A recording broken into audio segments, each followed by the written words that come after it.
تو ایمانی کیفیات کے اعتبار سے انسان کے جو دل کی کیفیات ہیں وہ 3 رہتی ہیں۔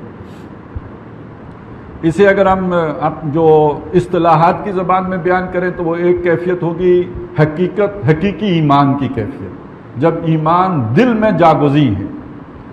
دوسری کیفیت اس کی بالکل ایکسٹریم پہ جو ہوگی وہ کفر کی کیفیت ہے۔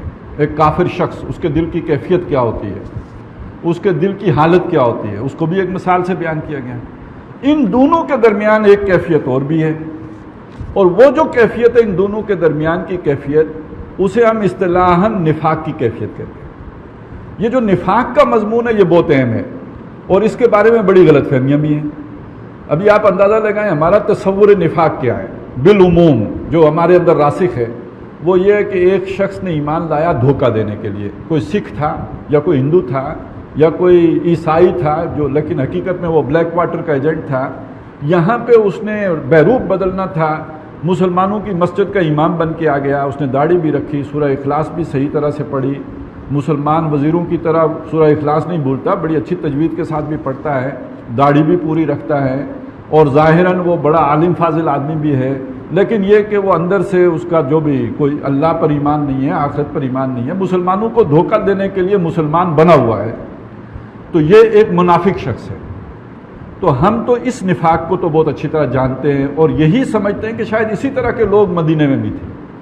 آپ پورا قرآن مجید پڑھ جائیں، اس طرح کا صرف ایک واقعہ آپ کو ملے گا۔ کچھ یہودی تھے جن کو ایک سازش کے تحت ایمان لانے کا کہا گیا تھا، اور انہیں بتایا گیا تھا صبح ایمان لاؤ شام کو کافر ہو جاؤ، اور اس عمل سے امید ہے کہ کچھ مسلمان بھی تمہارے ساتھ واپس آ جائیں گے۔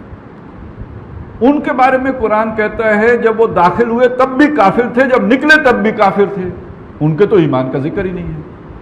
جبکہ منافقین کے بارے میں قرآن مجید ایک بالکل دوسری بات کہتا ہے، ذالک بانہم آمنوا ثم کفروا، یہ اس لیے ہوا ان کے ساتھ کہ یہ ایمان لائے تھے پھر کافر ہو گئے تھے۔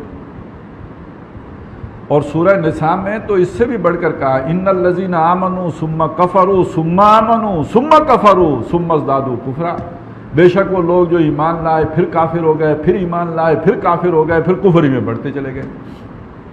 یہ وہ چیز ہے جسے زیادہ سمجھنے کی ضرورت ہے۔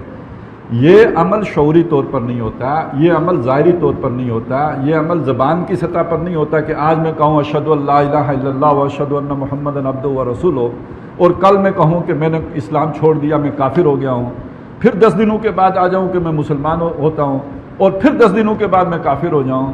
ایسا کوئی ایک واقعہ بھی آپ کو سیرت میں نہیں ملے گا۔ تو یہ پھر قرآن کیا کہہ رہا ہے؟ یہ در حقیقت دل کی کیفیت بیان کر رہا ہے، یہ ظاہر کی کیفیت بیان نہیں کر رہا کہ وہ جو تبدیلی دل کے اندر آتی رہتی ہے، ایک تو ایمان گھٹتا بڑھتا رہتا ہے۔ یہ جو میں ورٹیکل اشارہ کر رہا ہوں یہ اس لیے کر رہا ہوں کہ یہ پینڈولم کی طرح نہیں جڑ رہا ہے، یہ ایک جگہ پہ اس کی شدت میں کمی بیشی ہو رہی ہے۔ اور جو دوسری کیفیت ہے اس کی بالکل انتہا پہ، وہ کیفیت ہے کفر کی کیفیت، جہاں ایمان نام کا ہی نہیں، کوئی روشنی ہی نہیں، لہذا اندھیرے کے اوپر اندھیرا ہے۔ درمیان میں بھی ایک شخص ہے جو کبھی ایمان کی طرف جاتا ہے تو کبھی کفر کی طرف جاتا ہے، کبھی ایمان کی طرف جاتا ہے تو کبھی کفر کی طرف جاتا ہے۔ یہ اس کی باطنی کشاکش یا کشمکش ہے جو چلتی رہتی ہے۔ اگر یہ بات آپ کو بالکل کلیئر ہو گئی ہو تو اب قرآن مجید کی کتنی آیات ہیں جو بالکل ایک دم کھل جائیں گی آپ کے سامنے، کہ منافقین کا جب ذکر آئے گا تو کہے گا مذبذبین بین ذالک لا الہ ہؤلاء ولا الہ ہؤلاء، یہ درمیان میں تذبذب میں پڑے ہوئے ہیں، نہ یہ اس طرف ہے نہ یہ اس طرف ہے۔ اسی طرح متربصین اور مترددین کے الفاظ بھی ان کے لیے آتے ہیں۔ یہ سارے گو مگو کی کیفیت کے لیے ہیں، اور ایک کیفیت سے دوسری کیفیت کی طرف جو ہے وہ جھولا جھولنے کے لیے۔ اور اسی طرح یہ آیت ان الذین آمنوا، یعنی جو حقیقی ایمان لائے، مانا انہوں نے اللہ کو، اس کے رسول کو، لیکن یہ کہ جب مشکلات آئیں ثم کفروا، یا ٹیمپٹیشن آئی، دنیا کی ترغیبات آئیں، وہ کافر ہو گئے۔ ثم آمنوا، کبھی پھر جب خیال آیا میں نے کیا کر دیا، میں نے ظلم کر لیا اپنی جان، پھر ایمان کی طرف آ گئے۔ پھر کچھ عرصے کے بعد ادھر کی کوئی ترغیبات آ گئیں، کوئی لالچ آ گئے، کوئی فائدے آ گئے، یا یہ کہ کچھ جو ہے وہ یہاں کی مشکلات نے انہیں دھکا دے دیا، چنانچہ پھر کفر کی طرف چلے گئے، اور پھر کفر ہی میں بڑھتے چلے گئے، پھر واپسی ممکن نہیں ہوئی۔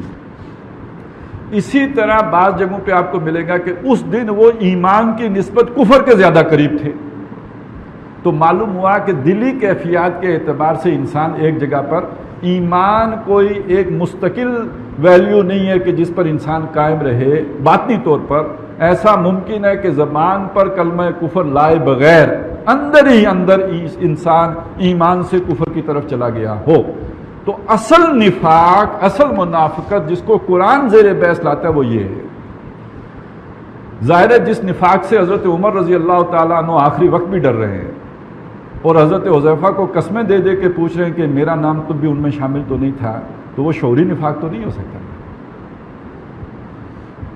اور جس کو اللہ کے نبی صلی اللہ علیہ وسلم بیان کر رہے ہیں، قرآن بھی کہتا ہے وَلَٰكِن لَا يَشْعُرُونَ، وہ جانتے نہیں ہیں منافق ہیں، انہیں نہیں پتہ اس بات کا. وَلَٰكِن لَا يَعْلَمُونَ، انہیں علم نہیں ہے اس بات کا کہ وہ کیا کر رہے ہیں، وہ اپنے تئیں سمجھ رہے ہیں کہ میں مسلمان ہوں. اسی طرح آپ سورہ مائدہ کی وہ آیت دیکھیں، أَلَمْ تَرَ إِلَى الَّذِينَ يَزْعُمُونَ أَنَّهُمْ آمَنُوا، آپ نے نہیں دیکھا ان لوگوں کا جن کا زعم یہ ہے کہ ہم ایمان والے ہیں، کیا میں مسلمان نہیں ہوں؟ تو معلوم ہوا کہ ایک آدمی اپنے آپ کو مسلمان سمجھتے ہوئے بھی حقیقت میں منافق ہو سکتا ہے. اور نفاق کی اصل حقیقت کفر ہے.